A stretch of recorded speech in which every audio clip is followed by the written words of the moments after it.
Thanks, everybody. Folks are rolling in now. We've got everybody on mute except for panelists. Be patient. We'll be starting in just a moment.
Thanks, everyone. It's 10 o'clock by my time. We're going to give it one more minute as folks are rolling in.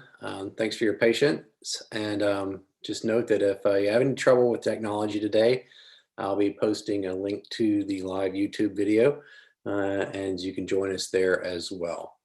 Thanks very much. We'll be starting in 1 minute.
Well, good morning. My name is Dale Mckeel. I'm on the board of directors of Scenic North Carolina. I want to thank you to this webinar entitled Scenic Byways, Basics, Benefits, and Opportunities. Scenic North Carolina is a nonprofit organization that works across the state to protect, preserve, and enhance North Carolina's beauty in the environment, landscapes, streetscapes, and green spaces. Want to welcome you again to this webinar. This is the first webinar that Scenic North Carolina has done, and we welcome your suggestions on other topics that would be of interest to you in helping to accomplish our mission throughout the state. I have a few housekeeping items. First off, if you are a certified planner and wish to get credit hours for this webinar, please put your name and affiliation in the chat, and that way we will have a record of your attendance. I want to thank Terry Lansdale and the North Carolina Bike Walk NC organization for their assistance in helping us put on this first webinar. And I also want to thank Susan Hill and Emily Kissy for their work to organize and promote the webinar on behalf of Scenic North Carolina. So the order that we're going to go in today, we're going to introduce all three speakers, and one speaker will just lead into the next. There won't be a break between speakers. And we ask that you put your questions in the chat, and we will hold all the questions until the end after all three speakers have spoken. So I want to introduce our speakers briefly, and they are welcome to share more about themselves during their presentations. But our first speaker will be Kyle Cooper. Kyle is the landscape architect and the North Carolina Scenic Byways coordinator. He is in the roadside environmental unit at the North Carolina Department of Transportation. Our second speaker is Wanda Maloney. Wanda has a long history of involvement with the Scenic Byways program, and she is currently a Scenic Byways consultant and the owner of Corridor Solutions. And our third speaker is Danielle Blackshear. She comes to us from the Federal Highway Administration, where she is a transportation specialist and is involved with the Scenic Byways program nationally. So again, thank you all for your attendance, and I will turn it over to Kyle.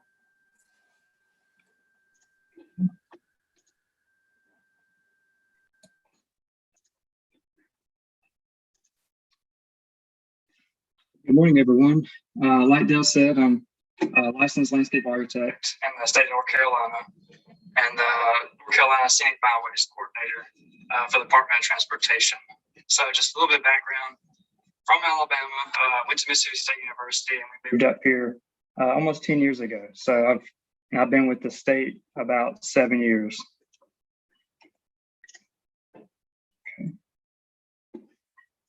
This morning, I'm going to cover three main topics about the North Carolina Scenic Byways program. I'm going to give a brief history of the program, and then we're going to look through the designation process and discuss the criteria we use in determining if a route fits into the existing byway system. And lastly, we'll explore one byway from each of our three geographic regions in North Carolina to help give you an idea of what we look for in newly proposed routes. Let's start by looking at the background of the program. In 1988, in response to a petition sent to the governor's office, the Division of Highways proposed that the Department of Transportation preserve historic points along North Carolina roads using a scenic byway system. The duty to initiate the scenic program was assigned to the landscape unit, now known as the roadside environmental unit. And after a couple of years of working with interagency representatives, a set of guidelines were created. And in 1990, the Board of Transportation designated 31 scenic byways for the state. A few years later, in 1993, funding was appropriated to install logo signs along each route and to develop a print copy of a guidebook that would promote the program.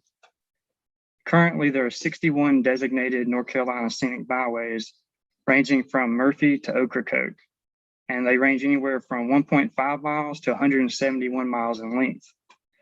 4 of those routes are nationally recognized, and that's not including the Blue Ridge Parkway that runs in the western part of the state. So now we're going to take a look at the designation process. First, there are 2 main requirements to be a byway applicant. The applicant must be an organization, not an individual. And the organization must be a nonprofit or a government entity, such as a county commission or a local municipality. There are also specific requirements for the route itself. The road must reflect a design that protects and preserves the natural beauty and scenic qualities of the area. A good example of this would be how the FHWA carefully designed and constructed the Blue Ridge Parkway along the sensitive environment of the Appalachian Mountain Range. A route must also be a minimum of 1 consecutive mile, have legal public access, and contain qualities within the corridor that are not jeopardized by commercial development. We usually make an exception for the commercial development in the town if the town is exceptionally scenic or historic. The route must also possess a unique or significant scenic, natural, archaeological, historical, cultural, or recreational quality. Many of these characteristics that we look for in determining if a byway fits into our system can be seen in the assessment guide to the right. Lastly, the route must also have the support of the local municipality, county, and community. This can be shown in many ways, such as through petitions, letters of support, newspaper articles, etc.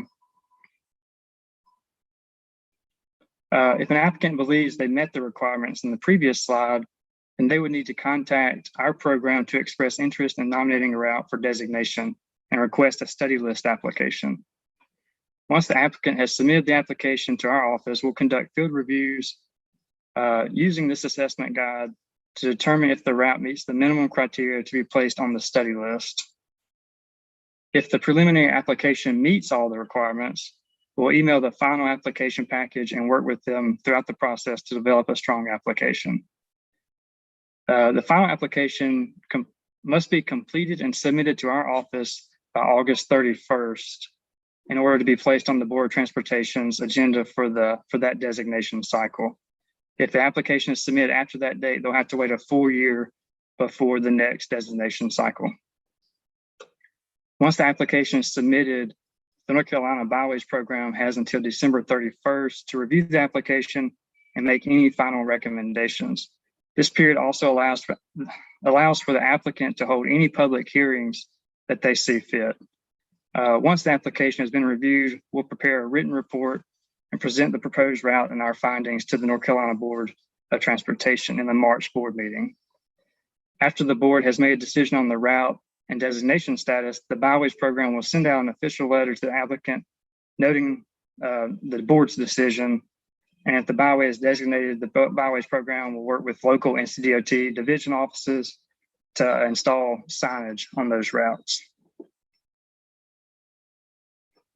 So we often receive questions such as, how is the designation beneficial for a route? First of all, designations help to recognize safe, enjoyable alternatives to busy interstates and highways. And they provide the traveler with an opportunity to experience North Carolina's culture while also raising awareness for the protection and preservation of valuable intrinsic assets. Designation also encourages tourism and economic growth by directing travelers through small communities that they probably would not otherwise visit.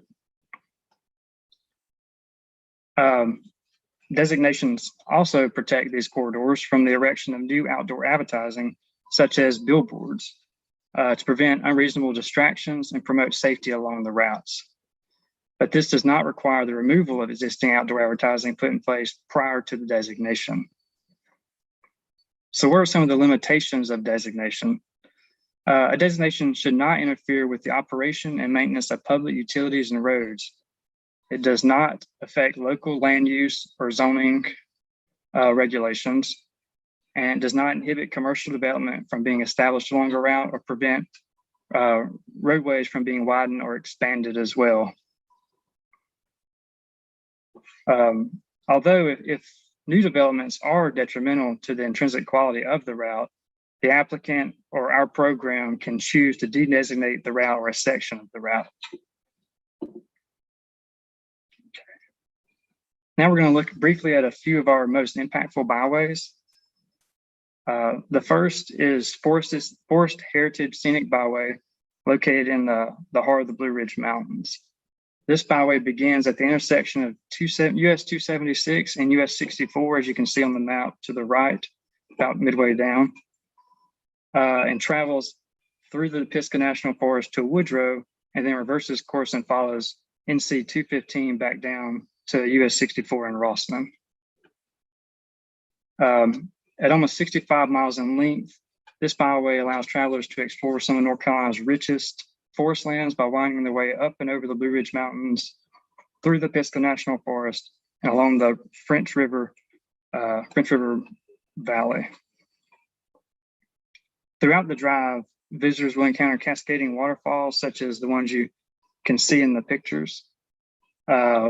stunning mountain views, fly fishing locals, and native wildlife. As the byway winds its way back down through the mountains towards the end of the route, travelers will encounter many coves and gaps that make this byway unique. This route exhibits the intrinsic values that we talked about earlier, which is one reason it is recognized by the FHWA as a National Scenic Byway. The next byway we're going to look at is Powery Road, located in the North Carolina Piedmont region.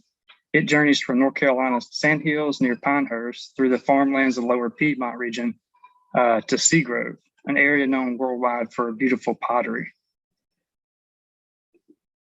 While this route isn't necessarily the most scenic of our byways, it is one of the most culturally significant thanks to the presence of the local pottery profession. In the 18th century, 7 families from Staffordshire, England, the pottery center of England, settled within a 5-mile radius of each other near Westmore. Today, their descendants continue to make both traditional and modern pottery forms, and there are nearly 80 potteries within the vicinity of the byway and several directly along the route itself. The last byway we're going to look at is the Cape Fear Historical Byway, located in North Carolina's coastal region. This byway is almost 11 miles long and is completely encompassed within Wilmington's downtown area. This byway guides motorists through one of the most scenic urban areas in the nation as it meanders alongside the Cape Fear River, down colonial era streets, and through Greenfield Park and Gardens. It offers visitors a chance to be immersed in North Carolina's history through the exploration of the 1898 Memorial Park and the historic buildings, churches, and residences along South Front Street and 3rd Street. The byway also provides direct access to the Wilmington Riverwalk, where travelers can continue their journey through history and culture by observing the USS North Carolina across the river and visiting some of the local shops and restaurants along the way.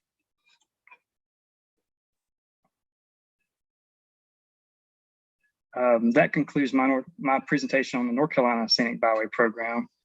Now I'm going to hand it over to Wanda Maloney to discuss her insights from working with various byway programs and what she's found in her work and research.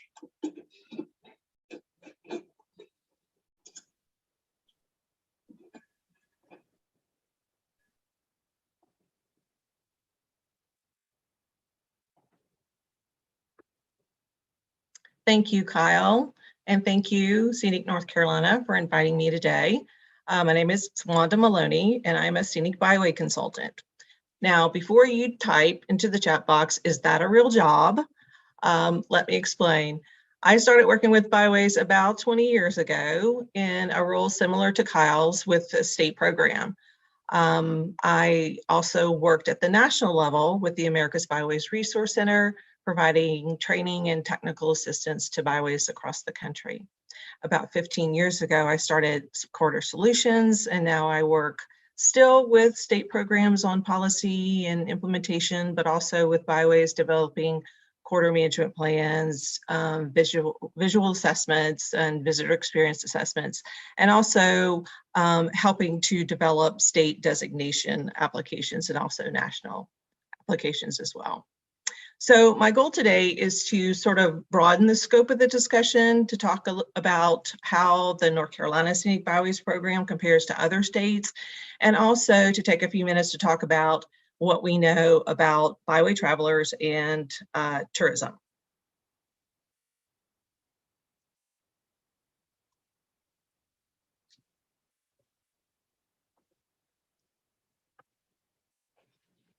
Sorry.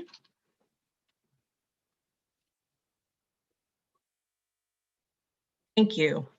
I had a little trouble advancing the slide. Before we go to states, I just want to mention that there are also Scenic Byways programs that are managed by the U.S. Forest Service and the Bureau of Land Management. The Bureau of Land Management has about 50 routes that are in the western states, and the the U.S. Forest Service byways are scattered throughout the U.S. And so the Forest Heritage Byway is actually a U.S. Forest Service byway. So if you're planning any trips on public land, you might want to check to see if there are any byways nearby. So back to state programs. Every state in the US has a scenic byway program except for Texas. North Carolina, with 61 byways, has one of the largest collections in the country. Other states with large collections include Florida and Colorado. Scenic byways must first be designated as state scenic byways before they can be nominated to the National Scenic Byways Program. Kyle has just explained the criteria for designation in North Carolina, but the designation criteria varies by state because states can establish their own set of designation guidelines. So that means that no two state byway programs are the same. However, there is one thing that is consistent, and Kyle did mention the intrinsic qualities that are shared across byway programs, and they are defined by the Federal Highway Administration, and there are 6 of them, and they're listed here. North Carolina does emphasize, as Kyle stated, the scenic intrinsic quality in addition to other intrinsic qualities, but that's not the case in every state. Some states will designate based on other single intrinsic qualities like cultural or historic. So for example, if a route possesses significant cultural intrinsic qualities like Powery Road, it might be designated for those qualities alone, even if it doesn't have the scenic resources. However, in just a minute, we're going to see how important the scenic resources are to byway travelers and how valuable they are to the experience. The North Carolina designation application, as Kyle explained, is extensive, and it does require an in-depth resource inventory and a thorough description of all of the intrinsic qualities present. However, what the program does not require is a corridor management plan, and many states do, however, in order to receive state designation. Now, corridor management planning is a challenging topic to cover in just a few minutes. So what I'd like to emphasize and what I think is most important about corridor management plans is that they truly do allow byway communities and stakeholders to maximize the benefits of designation, and which will in turn help deliver high quality experiences to visitors. So what does that mean exactly? Well, benefits of designation, Kyle touched upon, include promotion by the state and inclusion in the guidebook and on the state website, and also some protections from the installation of new billboards. But if communities decide to go a step further and create a corridor management plan, then they can create a vision for their byway that includes specific goals for what they hope to accomplish with the designation. These goals are tailored for the specific byway in the community and also for their capacity to implement the plan. So for example, there's an extension application pending for the Hanging Rock Scenic Byway in North Carolina. And there's a small map on your screen. The yellow is existing route, the red is the proposed extension. So the extension will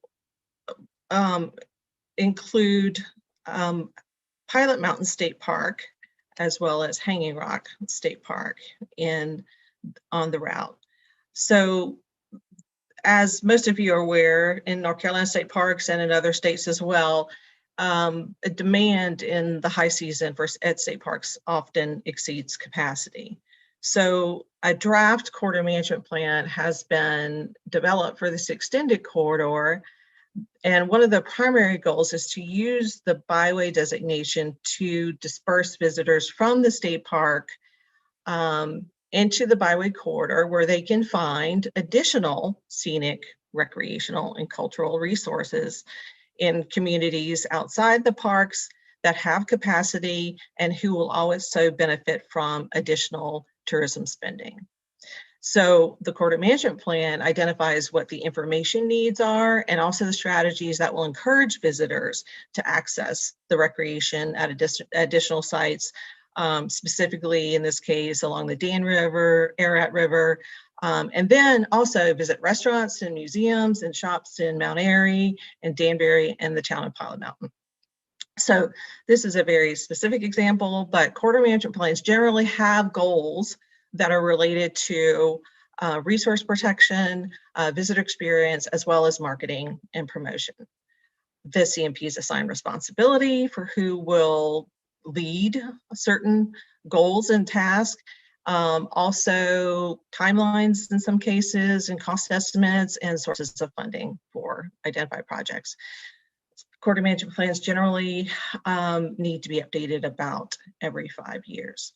So again, in summary, corridor management plans are a very important tool for byways in helping them maximize the benefits of designation. Okay, so scenic byways, as Kyle mentioned, provide direct economic impact through increased tourism. So I'd like to spend the rest of my time talking about what we know about byway travelers. So start with what we know about interest in traveling byways and driving for pleasure. So in 2020, it was recently announced that over 14 million people visited the Blue Ridge Parkway, more than any other national park unit. But what about byways that aren't national parks and aren't built for the driving experience? Well, this is challenging because byway travelers do not have to purchase tickets in advance, and we don't check them in when they arrive. So it can be a challenge to determine how many people arrive and what their needs are and if their expectations are being met. So one thing we can do is to conduct surveys. Last year, I surveyed just over 300 people to gain some insight on trip planning needs and preferences of byway travelers. And as you can see, 85% of the respondents indicated that they had driven a scenic route or byway within the past year. So the survey continues for that 85% of respondents. And the next important question asked was, how did you hear about it? How did you discover the scenic byway? And the most frequent response was that they had heard about it from friends and family. This is consistently the most frequent response to this question, not only in my surveys, but in others as well. And it's usually about a 10-point margin. A few additional insights pardon me, gleaned from that survey. First of all, about a third or more travelers did not plan their trips in advance. Now, as byway supporters, we like to think that all of our travelers arrive with all of our latest maps and guidebooks and apps in hand, ready to experience our byways. Well, that's not always the case. Some make spontaneous decisions to drive the route based on seeing a road sign or picking up a brochure or a tear-off map in a hotel. And also some travelers aren't repeat visitors. They've been there before, so they don't plan in advance because they understand and are aware of what resources are available. So when promoting byways, it seems logical to focus and reasonable to focus the content of promotional materials on what there is to do, because you want to attract folks and you want to make sure everyone understands what resources are available and how unique they are. But what the feedback is telling us is that basic information about the route, such as how long it takes to drive and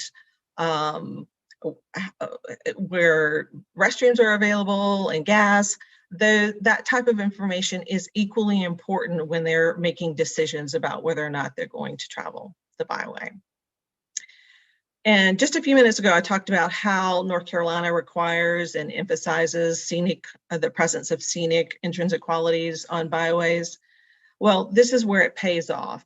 Scenic views are the top experience of byway travelers, as indicated in surveys, by a very wide margin, consistently in every survey. However, there is also, travelers do often seek out cultural attractions like museums and also outdoor recreation frequently, but it's still not at the level as scenic views as far as being selected as their top experience on a byway.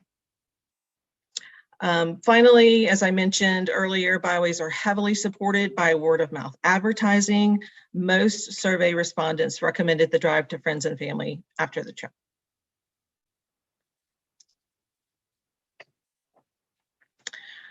I'd like to close by talking a little bit about survey data that was only collected last week, and it's regarding 2021 travel plans. Small sample of 100 people who make household decisions, including travel planning decisions, were asked if they plan to drive a scenic route or byway this summer or fall. And 72% responded that they did, in fact, plan to travel. So that's certainly an encouraging number, especially since we know that not all byway travelers plan in advance. So in addition to the folks who are planning, there are people who will travel spontaneously on byways. About a third, again. So the other good news in this survey was the predicted length of stay. The question asked was, how many days do you plan to spend driving the scenic route or byway? And as you can see, the most frequent response was three or more days. So this certainly warrants additional research, but it does support growing evidence that scenic byways will be popular destinations this upcoming summer and fall travel seasons. So that wraps things up for me. Thank you again for inviting me, and I will hand it over to Danielle. Great, thank you, Wanda. I'm going to share my screen.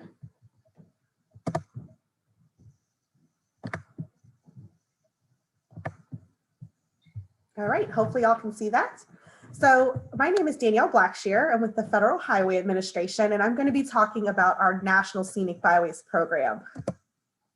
So just briefly wanted to give you guys a foretaste of what I wanted to talk about today. I wanted to cover our 2021 byway designations and give a brief recap of that, and a special congratulations to the byway designated in North Carolina.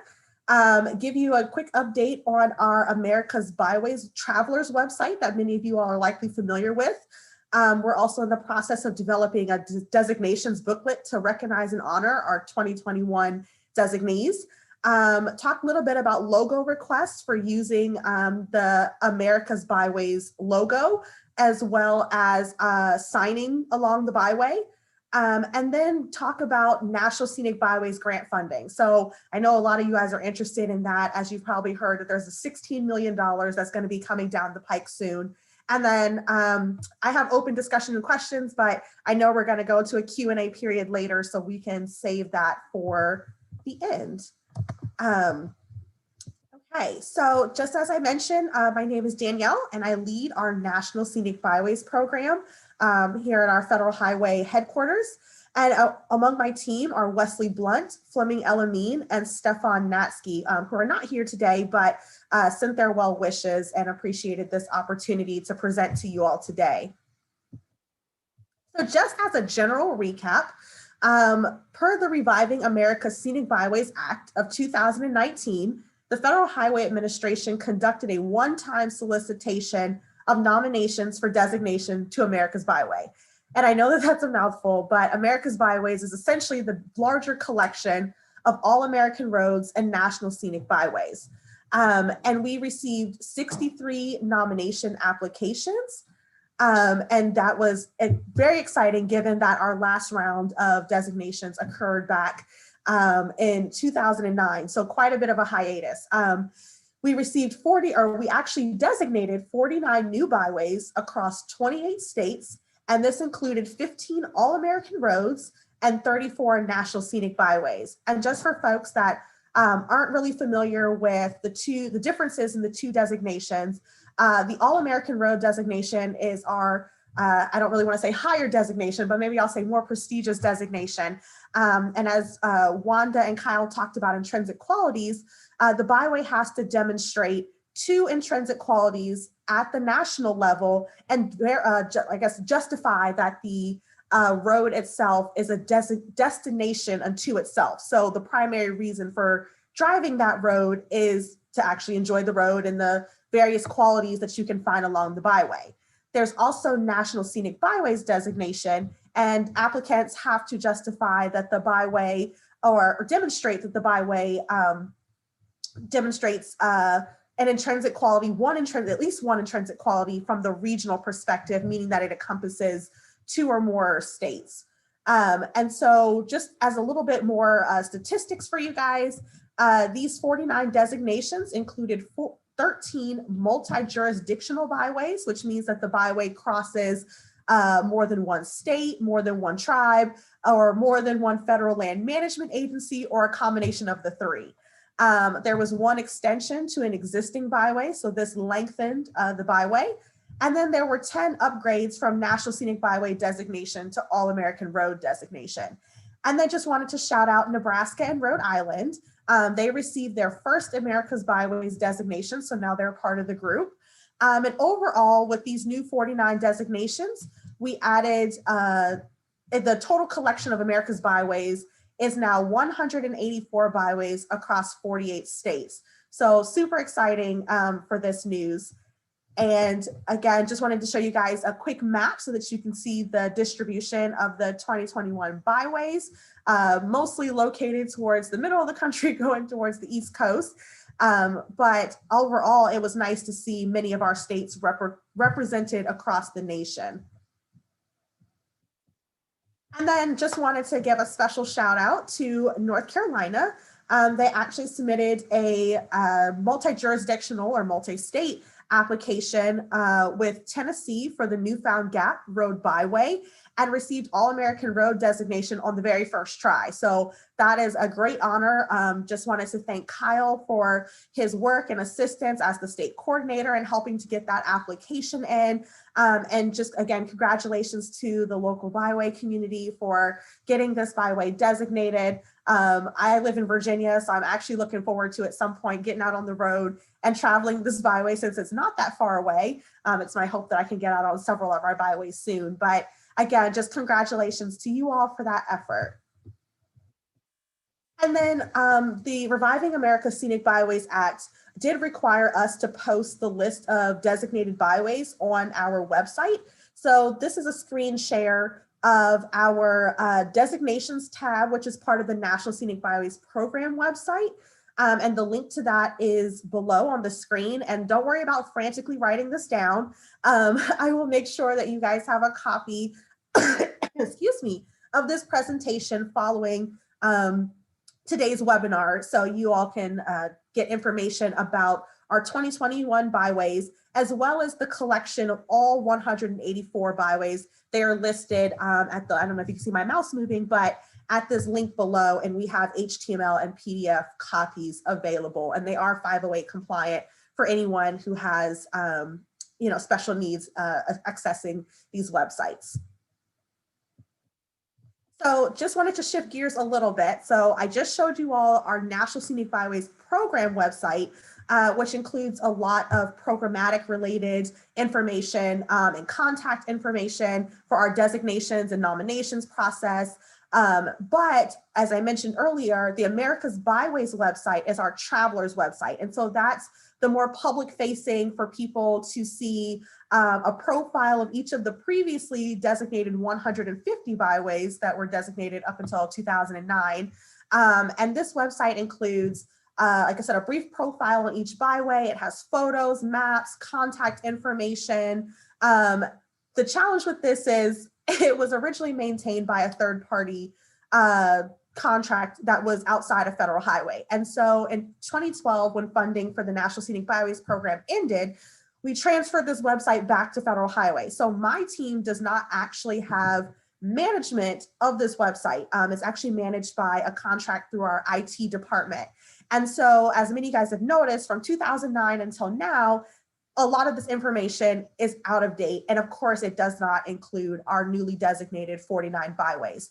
So we're currently at Federal Highway working to update this website and get on a contract, hopefully in the next month or so, to get this updated.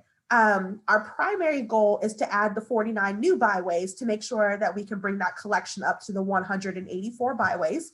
But our secondary goal is to go back and update all of the existing information that's on this website for the byways designated in the 90s and the early 2000s, and make sure that their photos and maps and directions and contacts and all that kind of stuff is up to date. And just sort of as a heads up to let you guys know, our byways team will be contacting the division and state coordinators. So we'll be reaching out to Kyle and our division office folks to make sure that this information is correct for North Carolina. So just start thinking, if you have an opportunity to check out this website, to visit the North Carolina byways and verify, is the information correct? Is there information that we need to update, and start being prepared for that, so that when that call for information request and verification comes, then you're able to provide that information to Federal Highway. And overall, just to manage expectations, this is going to be a quite large undertaking. I am not an IT specialist. So in general, we're anticipating late summer, fall as our time frame for getting this done. So just be patient and bear with us as we work to get this updated. But good news is, for promotional purposes, so while we're waiting to get that traveler's website up to date, we are developing a 2021 Designations Booklet, which I'm super excited about. And this is pretty much, I guess, the electronic in 2021 version of our promotion of the newly designated byways. And so it'll include a brief profile for each of our byways, including high resolution photos, as you guys can see on the screen. I took a quick little snippet of what the inside of the booklet looks like. There's an introduction from our byways team. We've got acknowledgements for the folks that were involved in the designations process. And then it also includes information about how the nominations process went, and general links that you guys can find more information. So this is coming soon. It's actually in the review process. We're hoping to get this officially reviewed and approved and published on our National Scenic Byways Program website within the next month or so. So when that is finally complete, I'll be reaching out to Kyle, giving him a heads up, as well as our division office staff, and just letting them know, hey, it's out for consumption and you guys can download this, share it, promote it, publish it, whatever you like to do. Just as a heads up, this question did come up. We are not intending to provide a hard copy of this booklet just yet. It will primarily reside on our website, but again, you guys can have your office print it or do whatever with it as you see fit. So along that line of promotion, just wanting to let our local byway communities know, and folks that are on this call, you are more than welcome, particularly for the Newfound Gap Byway, to sign your byway or provide logos on your various outreach materials, press releases, different things that you guys will publish. And there's examples of the various America's Byways logos. If you have need for this, please feel free to reach out to me. My email is on the screen. I have these documents or these logos available in Adobe Illustrator, PNG, EPS, and GIF format. And then for the America's Byways roadway signage, the important thing to note about that is that it does need to be compliant with the Manual on Uniform Traffic Control Devices, so there's a MUTCD road signs, and there's all sorts of specifications, but I'm sure North Carolina DOT is very familiar with that, but just threw it on the screen just as a general reminder. So if you guys have any questions about that at the DOT, feel free to reach out to your North Carolina Division Office point of contact or myself, and I'd be happy to walk you through that in more detail. All right, so now we're shifting gears completely and hopefully I'm still within my time, a lot of information. I want to make sure we get to questions, but shifting now to talk about the grants and funding for National Scenic Byways Program. So our Consolidated Appropriations Act of 2021, which actually was released in December of 2020, appropriated $16 million for the National Scenic Byways under our guiding statutory language of 23 United States Code 162. And so this act directs Federal Highway to issue a notice of funding opportunity, which we call a NOFO, after those 2021 designations were announced. So that's the process that I just finished talking about. And so some important things to note about this act is that funding for the byways should be prioritized for roads in rural areas. And this is addition to other prioritization things that are already included in the statute in the United States Code. So funds must also be obligated by September 30th, 2024, and they have to be expended by September 30th, 2029. So these are just some key dates to start thinking about as you guys are proposing projects for grant funding.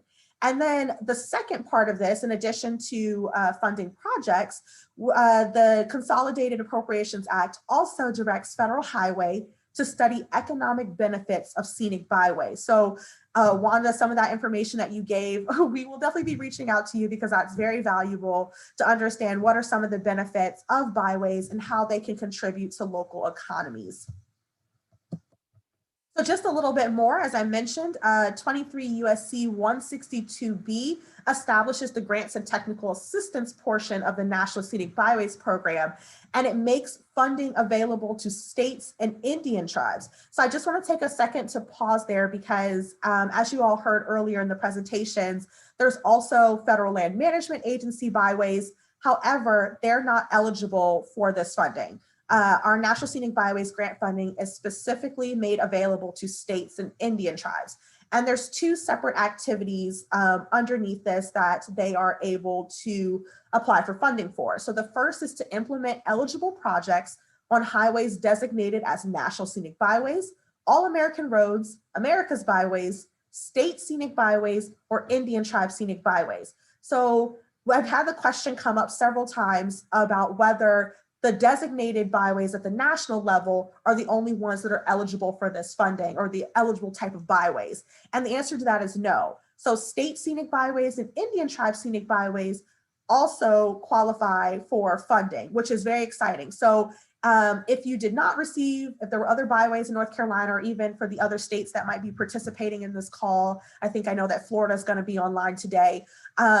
If you all have byways that were not nationally designated, they're still eligible roads, which is excellent. So does make it a little bit more competitive since there's only 16 million, but there's a lot of flexibility here. And so then the second activity is to plan, design, and develop a state or Indian tribe scenic byway program. And then just wanted to give you guys a quick statistic that over the life of the National Scenic Byways grants, which were awarded annually from 1992 to 2012, Federal Highway awarded over $505 million in grants. So it's super exciting that we're bringing back funding for the program. I know there's a lot of great byway work to be done, but of course we always need money. So just wanted to give you guys a little bit of information on that. And then briefly wanted to go through eligible projects. So there's 8 categories for eligible projects. That's state and Indian tribe scenic byways, corridor management plans, highway safety improvements, construction of byway facilities, access to recreation, protection of byway resources, tourist and interpretive information, and then the final one is marketing programs. So all of these, and I forgot to put it on the screen, but these 8 eligibilities are outlined in 23 USC 162C. So I know that's a long reference, but again, if you guys have any questions about that, feel free to follow up with Kyle or the division office at Federal Highway or myself, and I'd be happy to discuss some more eligibilities for you guys in more detail. So final steps, efforts are underway at Federal Highway to develop a notice of funding opportunity. As I mentioned, we are anticipating that is likely to come out sometime this summer. Obviously, anything at the government level takes quite a bit of while to roll out. So it's not something that's going to be available tomorrow or even next week, but sometime this summer is when we anticipate that we'll be releasing that notice of funding of opportunity. So just be on the lookout for that. And then that National Scenic Byways Program website that I showed you all, we're going to be updating our grants web page of that to provide more information on the application requirements, eligibility, and evaluation criteria. So all of that will be made available to you all in advance of that NOFO going public. And then our Byways team here at Federal Highways headquarters, we're going to communicate any planned webinars, resources, trainings, et cetera, that'll be coming out over the next several months. And then, of course, Kyle, as your state Scenic Byways coordinator, can also communicate additional information as he attends our monthly coordinators calls. So that is all I have in my presentation. So I'm going to stop sharing and then turn it back over to Scenic North Carolina. Thank you so much, all three presenters. This has been a great amount of information and I think exactly what we were looking for to learn more about the program and all the exciting opportunities that are presented here. We do have a number of questions in the chat and continue to add those, please. I think one question we had for Kyle was clarification on the number of national scenic byways in North Carolina. We have 4 national scenic byways. I'll just go ahead and name them that way. We know which ones they are. So we have Forest Heritage Scenic Byway, the one that we looked at earlier. We have Sharahala Skyway, which is in the same region. Obviously, the Newfound Gap Road, which was recently designated. And the last one is Outer Banks National Scenic Highway. And then the Blue Ridge Parkway is technically an all-American road, but it doesn't, since it's managed by the National Park Service and the federal government, it technically is not a state road. And I did forget to mention that the Newfound Gap is an all-American road, like Danielle talked about earlier. Great, thank you so much for clarifying that. Another question we had was I think this might be for Wanda. You mentioned the National Forest Scenic Byways and the Bureau of Land Management Byways. How could people find out more about those particular byways? Actually, just Google them. Forest Service Byways or Bureau of Land Management Byways, and they're actually the link should come up first in the search, and there are maps as well, and the information is readily available online. I should have had the links prepared, but I don't, but they're very easy to find. Okay. And we also had a question about cycling on byways and whether there are plans to include bike maps for or other cycling info, as well as facilities and accommodations for cyclists on the scenic byways in North Carolina. Yeah, I saw that pop up on the chat. So currently we're not working on anything actively with bicycling and bike routes. It is our goal in the future, after we finish a couple other projects, to work with our NCDOT bike and ped department.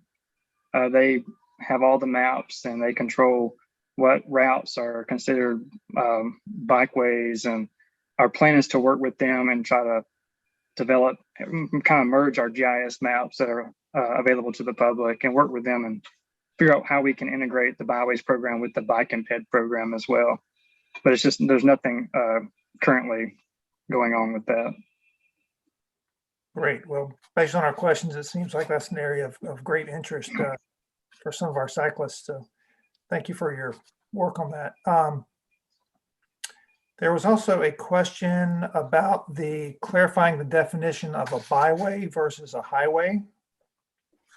I don't know if take that on, but from the North Carolina side of things, and maybe Danielle or Wanda can expand on this, we typically try not to designate highways. The whole point in this is for it to be a local rural road that's not heavily traveled, but we have exceptions like the I-26 highway, which is up north of Asheville. That's a designated byway. And there's a couple of others, but we try to avoid that at all costs. So it doesn't really explain the difference. Maybe Danielle or Wanda can explain the difference if they think. Sure. I didn't know, Wanda, if you want to jump in first, but I would say from the national level, at least from my understanding, it's a semantics kind of thing. But to Kyle's point, 90% of our byways are, I would say, rural back roads, very scenic, kind of off the beaten path roads. There's a few of them that do go through the heart of urbanized areas. I was thinking about the George Washington Memorial Parkway right outside of Washington, D.C. That kind of circles the city. And so, but for the most part, they're smaller roads, less urban, if that makes sense. But for the difference between byway and highway, it's a semantics thing, at least from the national perspective. Okay. Thank you very much. Anything to add, Wanda, on that? No, I think in most instances, the terms are used interchangeably. A scenic highway is a scenic byway is a scenic route. There may be some technical differences within state policies, but for generally, again, it's just sort of the jargon, and we all just kind of use the terms interchangeably. Great, thank you. I think there was some questions about the eligibility, what types of projects were eligible for the funding, but I think you covered those in your presentation, Danielle. There was a follow-up question that said, regarding eligible projects for funding, does protection of byway resources include land protection through either conservation easements or fee simple acquisition? I am not sure. I'm going to turn that over to Wanda. I'm still pretty new in trying to understand all of the nuances and examples of projects. But I just wanted to take this opportunity to just reemphasize what Kyle had mentioned earlier.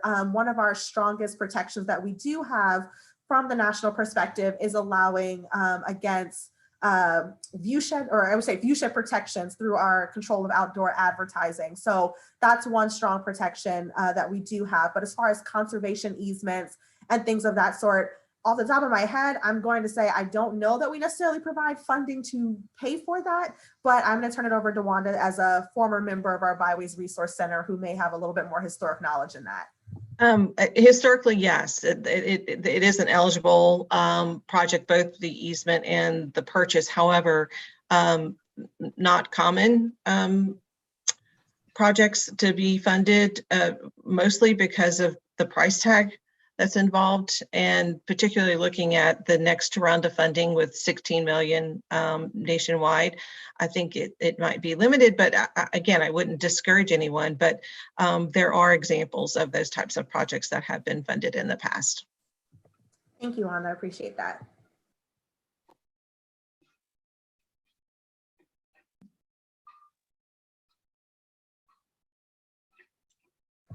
Dale, I think you're on mute. Sorry. Yep. We had a question about the corridor management plans and whether those are required by every state.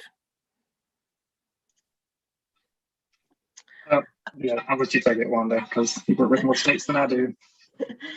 They're not required by every state. They're required by most states. They're not required in North Carolina. However, if a byway organization, or again, collaboration partnership, would like to nominate a road for national designation as a national scenic byway or an all-American road, a corridor management plan is required. Gotcha.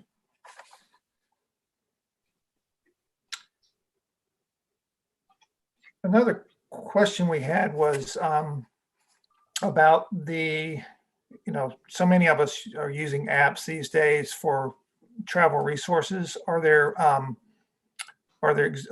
good apps that provide info on scenic byways, or is the information being incorporated into like Google Maps or other resources of that nature? To speak for North Carolina, we tried to work with an app company a couple of years ago, and we couldn't really get a lot of the logistics figured out with it, mainly GPS signal and some other items, but that isn't the future for us. I know that's the way we're going because we've recently developed a new guidebook that we hope we can be easily transitioned into an application. So it is in the future for North Carolina. It's just getting that federal funding for something like that, and also finding the right person and group to work with to develop it. But I know there are other, not necessarily maybe other byways, but I know other national parks and stuff have their own individual apps that you can download from app stores and help guide you through the parks. But I'm not sure about specific byways. Maybe Wanda or Danielle can answer that. I'll take a shot. There are individual byways that have apps, and there is sort of a movement from apps that are using cell signals to those that use satellites, because of course a lot of byways are in remote areas where there aren't any cell signals. So there have to be other options. I'm pretty sure that the state of Colorado has an app that covers its entire collection of byways, and maybe Danielle or they did. I think it's still up, and I believe that it's the same company that does the app for the A1A Scenic Byway, Scenic and Historic Coastal Byway in Florida. So I am aware of individuals, and I think that's the only state collection, but they are being used. Now, I will say that in the survey data that I've collected, there are comments and requests when I ask questions like what additional information would have been helpful. Apps is something that I see a lot in the comments. And I'll disclose that I'm not really familiar with any apps. During our nominations process, our questions were more focused on websites and traveler type information, use of social media. We didn't get too much into apps as far as navigating the byways, even though it's a super interesting topic and very helpful for a lot of us with smartphones. Okay, well, thank you. And we're running up against the end of our time. I'll ask one more question. I think there was a question about whether the presentations would be available, and we will try to make those available to you. And so if you sign up for the webinar, we will email those back out to you. There is a question about the about corridor management plans, about what organization usually creates corridor management plans. And this is a question from Pennsylvania, but they are looking to designate several state level byways, and we're wondering, who typically creates a corridor management plan? Is that normally a local government or a nonprofit, or does it vary? My experience is it varies. Again,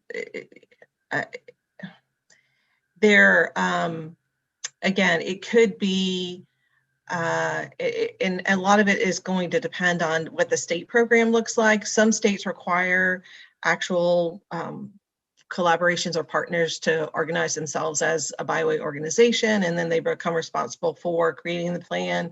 Some states allow an agency to head the designation of the byway. So it really just does depend. Sometimes planning agencies are involved and they help create the management plan for the corridor. And then in other instances, a collaboration or a partnership might hire someone to help them do it. So it's anything you can imagine. You can be creative. Perfect. And I just wanted to piggyback on that, Wanda, and say that you're absolutely correct. At least from my experience, it totally varies on who creates it. But for national designation, we do require that the corridor management plan is formally adopted by some sort of governing entity. And again, that varies by state on what actually qualifies as a governing entity, but it must be a formalized, adopted corridor management plan. So just keep that in mind. So if your local agency doesn't have adoption ability, it may be good to partner with whoever is able to sort of ratify or formally adopt that document. Great, that's very helpful. Well, I think we'll wrap things up here. This has been a great hour. We've learned a lot, and very interesting presentations, and very exciting to see what's going on in the world of scenic byways. I just want to thank our panelists again for participating, and for everyone else who joined. And a reminder that the presentation will be available on YouTube. And we look forward to your participation in future webinars that Scenic North Carolina will be sponsoring. So thank you again, and we will hope you have a great weekend. Thank you.